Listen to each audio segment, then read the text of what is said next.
जय हिंद दोस्तों। ये अलजेब्रा की क्लास नंबर 3 है।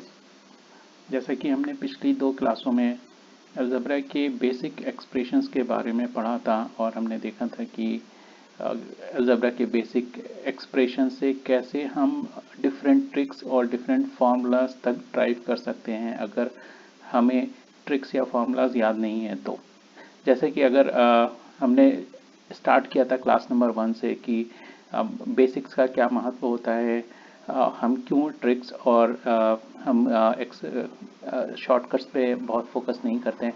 अगर आपने पिछली 2 क्लास नहीं देखी है तो मैं रिकमेंड करूँगा कि पहले आप पिछली 2 क्लास को जाके देखिए। उसमें हमने कुछ और चीज़ों के बारे में बात की थी कि जो कॉम्पिटिटिव एग्जामिनेशंस होते हैं उसकी तैयारी किस मॉडल से हम करते हैं, किसी चैप्टर को लेकर किस तरह से हम तैयारी करते हैं कि पहले हमें, क्योंकि अगर आप कोई टॉपिक उठाइए उसमें बहुत सारे क्वेश्चंस होंगे, बहुत बहुत तरह के क्वेश्चंस बनते हैं।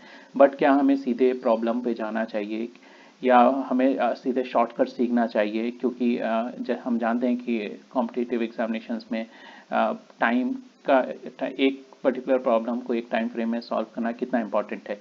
बट उससे पहले क्या वो फर्स्ट स्टेप होना चाहिए वो सीखने का। तो ये सारी चीज़ें हमने अपने पहली और दूसरी क्लास में बात करी थी और हमने बहुत सारे बेसिक्स एक्सप्रेशन से भी डिफरेंट डिफरेंट फार्मूलाज को ड्राइव करना शुरू किया था। तो इस क्लास में भी हम लोग क्या करेंगे कि जो हमने बेसिक्स अभी तक पढ़ा है उसी बेसिक्स की हेल्प से प्रॉब्लम को सॉल्व करने की कोशिश करेंगे। मैं फिर से एक बार यहाँ पे याद दिलाना चाहता हूँ कि हम हमारा फोकस ट्रिक्स या फिर शॉर्टकट्स पे अभी भी नहीं है, क्योंकि अगर आपने पहली क्लास देखी हो तो हमने वहाँ पे एक फॉर्मूला की बात करी थी, जो मॉडल की बात करी जिसे हम बैस मॉडल बोलते हैं, जिसमें जो हमारा किसी भी चैप्टर के लिए पहला स्टेप होता है बेसिक्स, सेकेंड स्टेप होता है एक्यूरेसी एंड थर्ड स्टेप होता है स्पीड, राइट। तो हम लोग अभी भी बेसिक्स पे ही हैं और हम लोग पहले बेसिक से प्रॉब्लम को सॉल्व करना सीखेंगे। उसके बाद अगर हमारा हैंड्स ऑन अच्छा होता है, हमारे हम बेसिक्स से प्रॉब्लम सॉल्व करना सीख जाते हैं, तब हम एक्यूरेसी और स्पीड पर जाएंगे, राइट। तो हम इस क्लास को शुरू करते हैं। जैसे कि हमने पिछले क्लासेस में हमने पढ़ा था कि ए प्लस बी होल स्क्वायर क्या होता है, ए प्लस बी होल क्यूब क्या होता है, आ, या ए और बी को अगर हम एक्स या 1/x से रिप्लेस करते हैं तो कितनी तरह के एक्सप्रेशंस बन के आते हैं, राइट। तो ये सारी चीज़ें हमने पिछले क्लासेस में पढ़ा है।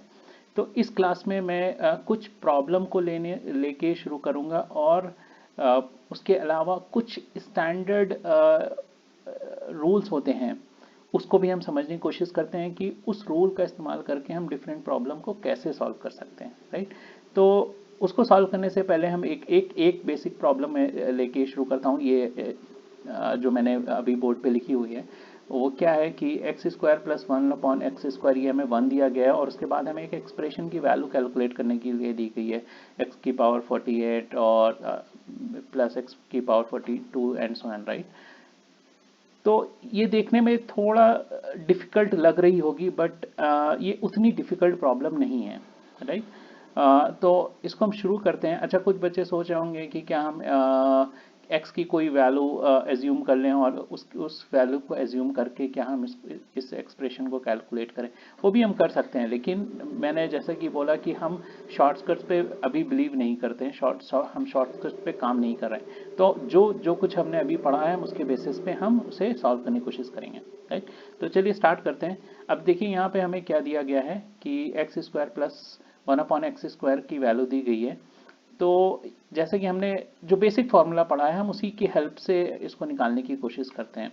हमारा बेसिक फार्मूला क्या था कि हमें x प्लस 1/x की वैल्यू अगर हमें पता हो तो हम उससे एक्स स्क्वायर प्लस 1/x² की वैल्यू निकाल सकते हैं, राइट। तो इसी फॉर्मूले को हम ज़रा सा कन्वर्ट करते हैं इसको। ये मुझे दिया गया है x square plus 1/x² is equal to 1। मैंने क्या किया है यहाँ पे इधर 2 ऐड किया है और इधर 2 ऐड किया है। क्यों ऐड किया है? अगर हम इसको ध्यान से देखें, अगर हम x square plus 1/x² plus 2 अगर हम इसको बोलेंगे तो ये किसका फॉर्मूला बन जाएगा? 1/x का whole square, right.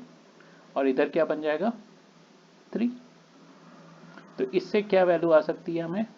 x plus 1 upon x की वैल्यू प्लस माइनस √3 आएगी, मैं √3 लिख लेता हूँ, पॉजिटिव वैल्यू ले लेते हैं हम, ठीक है।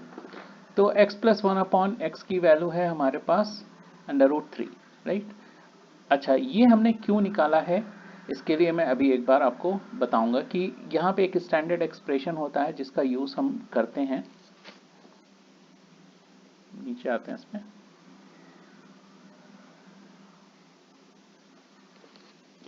अब हम क्या करेंगे कि इसका दोनों तरफ क्यूब करेंगे हम, जो एक्सप्रेशन निकाला है हमने। तो a प्लस बी का होल क्यूब क्या होता है, a cube plus b cube plus 3ab फिर a प्लस बी, राइट। तो ये बनेगा x cube plus 1 upon x cube plus 3ab। So x 1 upon x और x प्लस 1 अपॉन एक्स, और √3 का क्यूब क्या होगा, 3√3, मतलब √3 को हम 3 टाइम्स मल्टीप्लाई करेंगे तो क्या होगा, 3√3 इंटू √3 3 एंड देन √3।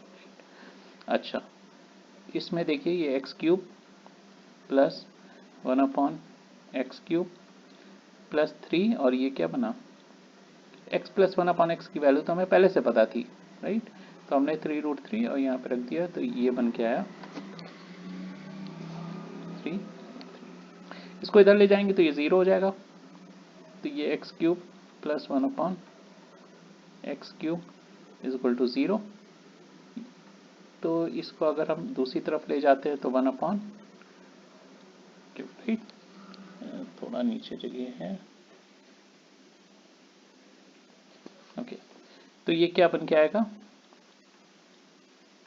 x की पावर, ये इधर मल्टीप्लाई होगा, x की पावर 6 इज इक्वल टू -1।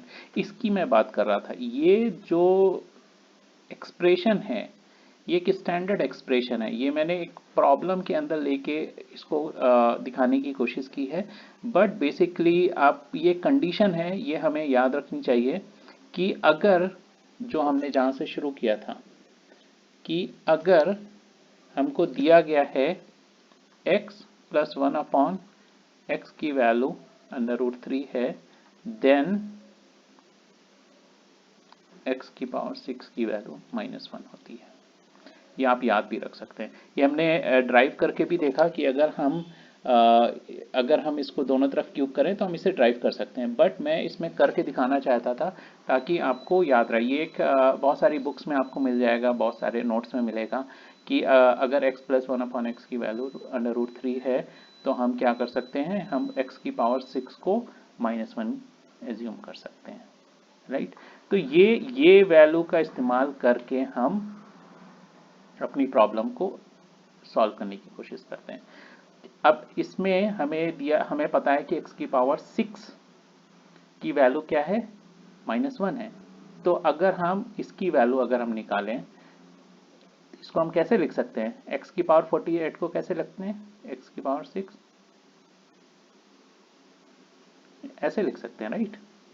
तो ये वैल्यू क्या होगी, ये -1 है, और -1 की इवन पावर क्या होगा,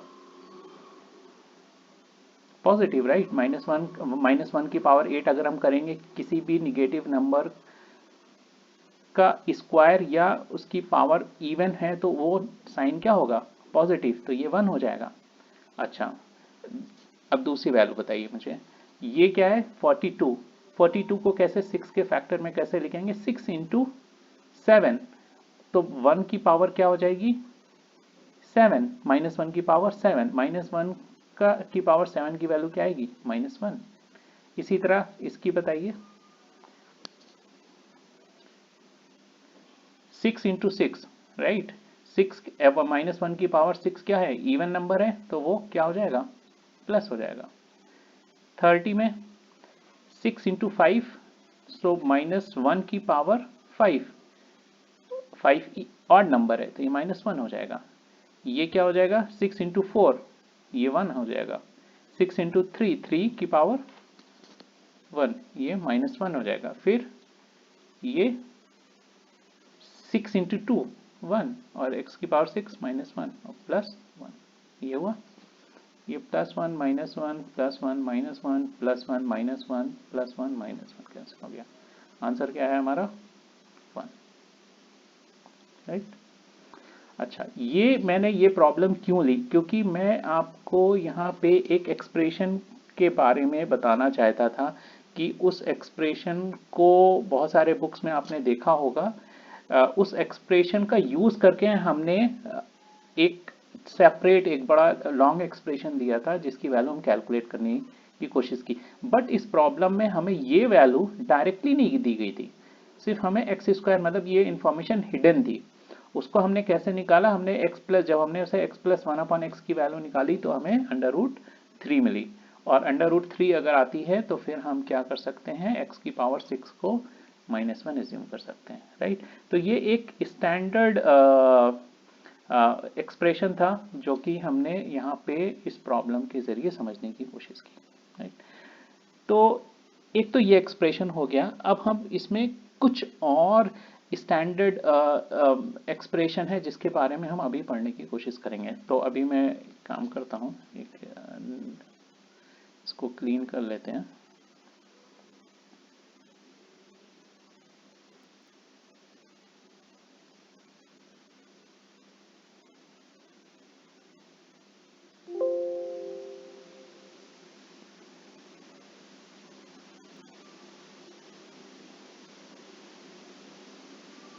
ओके, तो हमने पहला एक एक्सप्रेशन हमने पढ़ा कि अगर हमें x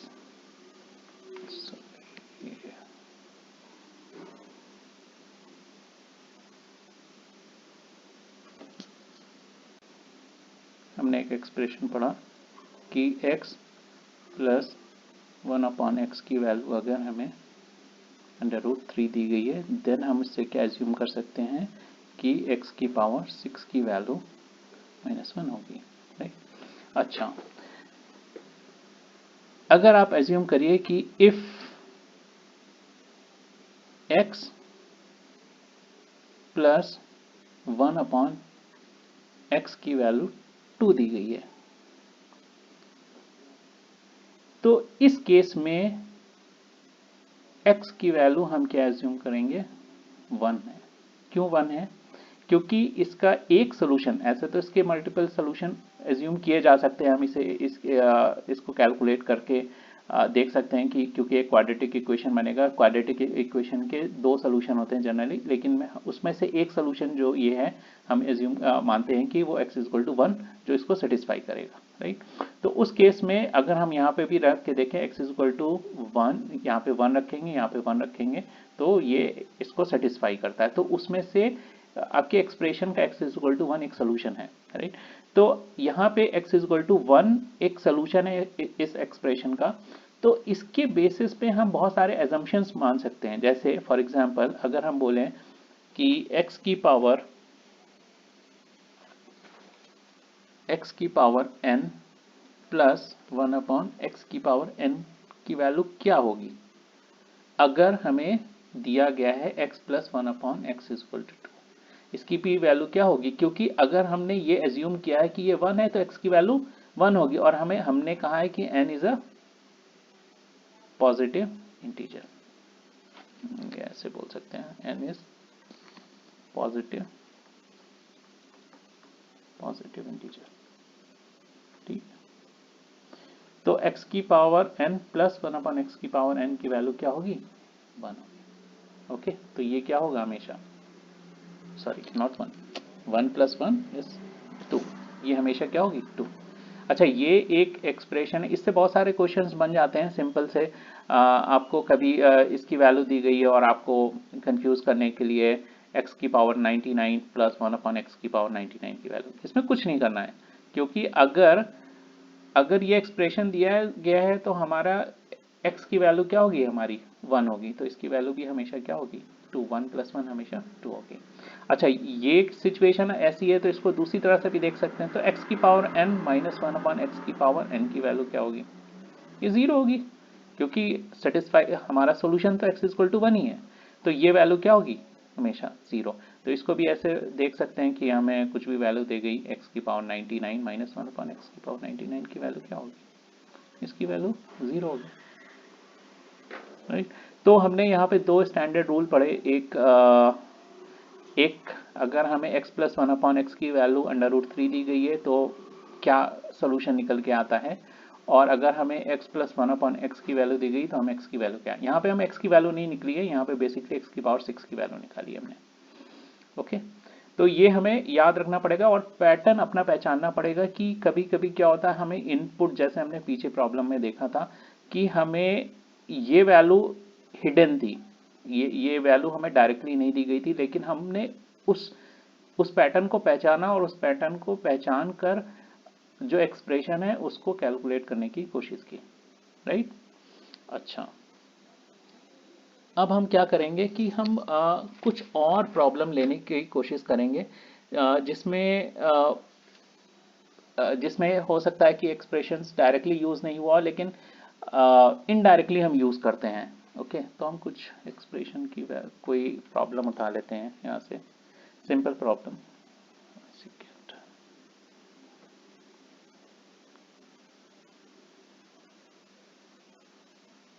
ओके, एक प्रॉब्लम मैं उठाता हूँ यहाँ से, कोई वैल्यू दी गई है हमको। For example, if x plus 1/x is equal to 1, then what is the value of x square plus 3x plus 1 divided by x square plus 7x plus 1। Okay, अब देखिए यहाँ पे क्या है कि यहाँ पे हमें एक इन्फॉर्मेशन दी गई है और हमें उसकी हेल्प लेके हमें एक दूसरे एक्सप्रेशन की वैल्यू कैलकुलेट करनी है।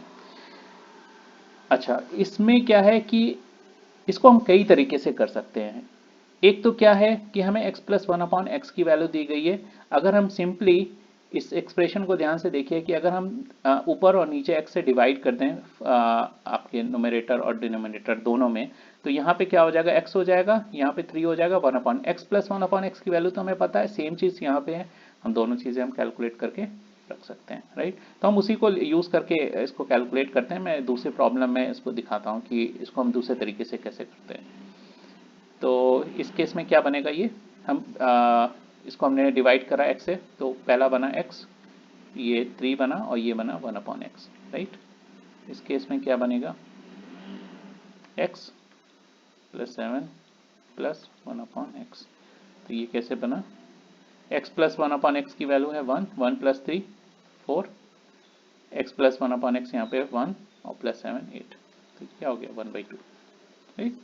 तो ये सिंपल सा एक्सप्रेशन था। इसमें क्या है कि हमने कुछ भी स्क्वायर नहीं किया या कुछ भी क्यूब करके निकालने की कोशिश नहीं की, क्योंकि हमें प्रॉब्लम में सिंपली दिख रहा था कि जो इनपुट हमारा है उस इनपुट को हम डायरेक्टली यूज कर सकते हैं हम अपने एक्सप्रेशन में। जैसे कि हमने पिछली प्रॉब्लम में देखा था कि जो हमारा इनपुट था वो डायरेक्टली हमको हेल्प नहीं कर रहा था, बट हमने उस इनपुट की हेल्प करके एक ऐसी वैल्यू बनाई जिसका यूज करके हमने अपने एक्सप्रेशन को कैलकुलेट किया। जैसे for example x plus 1/x की वैल्यू नहीं दी थी हमें x square plus 1/x square की वैल्यू दी थी, जिससे हमने x की पावर 6 कैलकुलेट किया और फिर हमने अपने एक्सप्रेशन में यूज किया, राइट।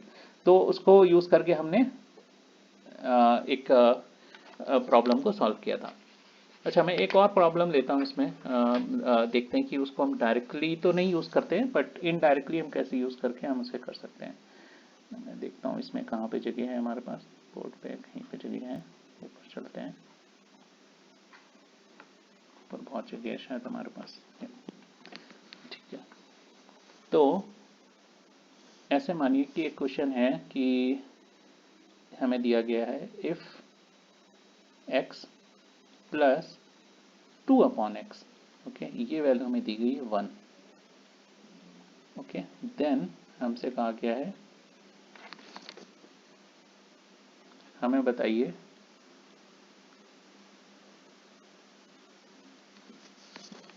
कि x square plus x plus 2 divided by x square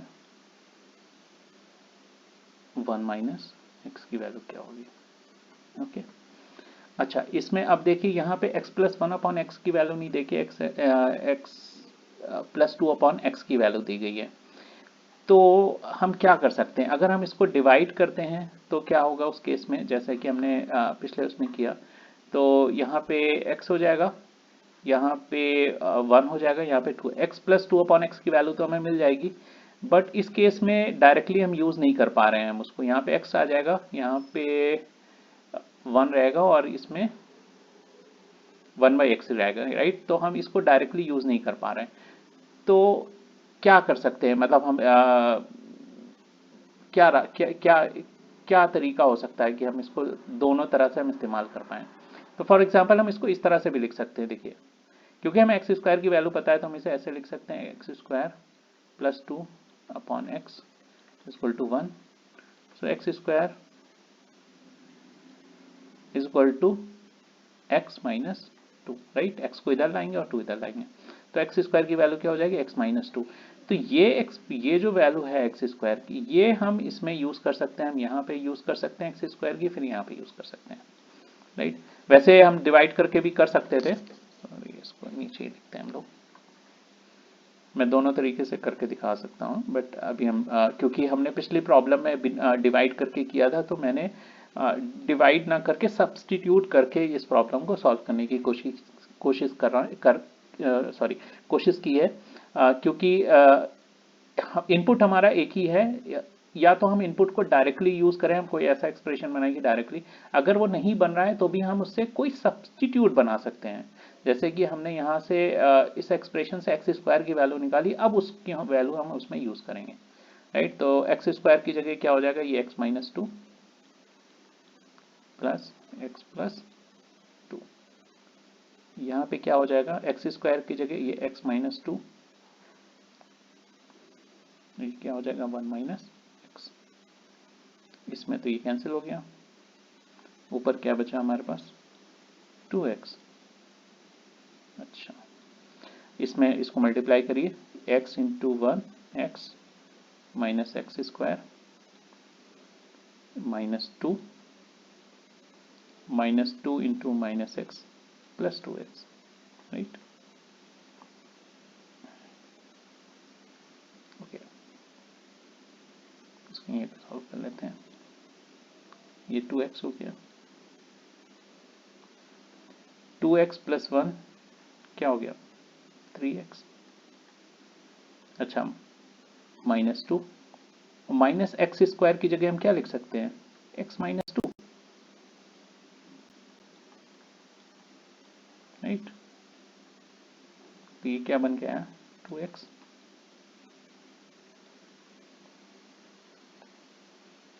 three x minus 2 minus x plus 2, right. Minus 2 plus 2 cancel हो गया, ऊपर था हमारे पास 2x, नीचे भी क्या बचा 3x माइनस 2x, तो 2x राइट। तो इस एक्सप्रेशन की वैल्यू क्या निकल के आई, राइट। तो इस प्रॉब्लम को हमने थोड़ा डिफरेंट तरीके से करने की कोशिश की, हो सकता है ये मेथड थोड़ा लॉन्ग हो, थोड़ा हमें कैलकुलेशन ज़्यादा करना पड़ा, लेकिन मेरा मकसद आपको शॉर्टकट सिखाना नहीं था, मेरा मकसद यहाँ पे ये था कि हमें कोई इनपुट है, उस इनपुट का यूज़ करके हम एक एक्सप्रेशन की वैल्यू कैलकुलेट कर रहे हैं, राइट। तो उस इनपुट की हेल्प से हम कैसे कर सकते हैं, या तो वो एक्सप्रेशन को हम डायरेक्टली यूज़ करें अपने जो भी हमें कैलकुलेट करना है, या फिर हम उस एक्सप्रेशन से कोई एक सब्स्टिट्यूट बनाए, जैसे कि हमने इस केस में किया, हमने एक्स स्क्वायर की वैल्यू निकाली और उस एक्स स्क्वायर की वैल्यू हमने अपने जो हमें एक्सप्रेशन कैलकुलेट करना था हमने उसमें यूज़ किया, राइट। तो इस तरह से हम इसको सॉल्व कर सकते हैं, राइट। इस तरह से भी हम इसे सॉल्व कर सकते हैं, क्योंकि हमारा मकसद जो है बेसिक्स को समझना है, ना कि किसी प्रॉब्लम को इमीडिएटली जंप करना है कि हमें इसको कितना शॉर्टकट तरीके से कर सकते हैं। मैं आपको शॉर्टकट्स नहीं सिखाने जा रहा हूँ अभी, ओके, तो हम एक बार फिर से देख लेते हैं कि हमने अभी क्या क्या चीज़ें हमने पढ़ी, क्योंकि हमने फर्स्ट प्रॉब्लम स्टार्ट करी थी आपके एक एक्सप्रेशन से, जिसमें से हमने कुछ चीज़ें सीखी कि जैसे कि अगर x+1/x की वैल्यू हमें गिवन है तो हम वहाँ से हमें क्या कंडीशन निकल के आती है और इस कंडीशन का यूज़ करके हम कैसे डायरेक्टली प्रॉब्लम को सॉल्व करते हैं। दूसरा हमने पढ़ा कि अगर हमें x+1/x की वैल्यू गिवन है तो हम उससे कोई भी फर्दर एक्सप्रेशन की वैल्यू सिंपली कैलकुलेट कर सकते हैं, क्योंकि उसका one of the solution x=1 होता है, राइट। तो उसी तरह अगर हमें निगेटिव वैल्यू है तो हम उससे भी हम कोई भी एक्सप्रेशन की वैल्यू निकाल सकते हैं, राइट। उसके अलावा फिर हमने देखा दो अलग अलग प्रॉब्लम देखी, जिसमें हम एक एक्सप्रेशन, जो भी एक्सप्रेशन हमें दिया था उस एक्सप्रेशन का डायरेक्टली हमने यूज़ करके एक प्रॉब्लम हमने करी, और एक प्रॉब्लम हमने करी सब्स्टिट्यूट करके। सॉरी, ये है जो हमने फर्स्ट प्रॉब्लम करी थी, वो ये है जिसमें हमने उस प्रॉब्लम जो हमें इनपुट दिया था, हम उसको उस प्रॉब्लम को उस फॉर्म में बना के डायरेक्टली यूज़ किया है। बट सेकेंड प्रॉब्लम में वो वैल्यू हम डायरेक्टली यूज़ ना करके हमने एक सब्स्टिट्यूट मेथड बना के उसको हमने किया। ओके, तो इसको हम यहाँ पे यहीं पे एंड करते हैं इस क्लास को। मैं रिकमेंड करूँगा कि जो लोग डायरेक्टली इस क्लास में आ रहे हैं वो पिछली क्लासेस को जाके एक बार देखिए, और नई नेक्स्ट क्लासेस में हम और भी बहुत सारे वेरिएशंस के बारे में बात करेंगे अलजेब्रा में। इसके अलावा भी बहुत सारी कॉम्प्लिकेटेड प्रॉब्लम बनती हैं जो कि कॉम्प्लिकेटेड नहीं होती हैं अगर आपको बेसिक्स पता है, तो हम वो सब प्रॉब्लम्स के बारे में भी डिटेल में डिस्कस करेंगे। तो उसके लिए आपको चैनल को सब्सक्राइब करके रखना है और बेल आइकन को प्रेस करके रखना है, ताकि आपको नए क्लासेस के बारे में, आपको जो नए क्लासेस आ रही हैं उसके बारे में आपको नोटिफिकेशन आए और आप उसको जाके देख सकें, राइट।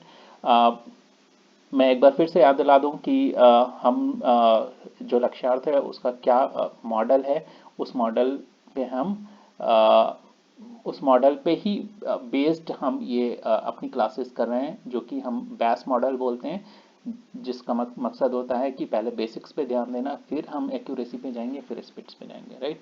और मेरा मकसद ये है, या मेरा मकसद ये भी है कि जो बच्चे बिल्कुल मैथ्स के बैकग्राउंड से नहीं हैं और जो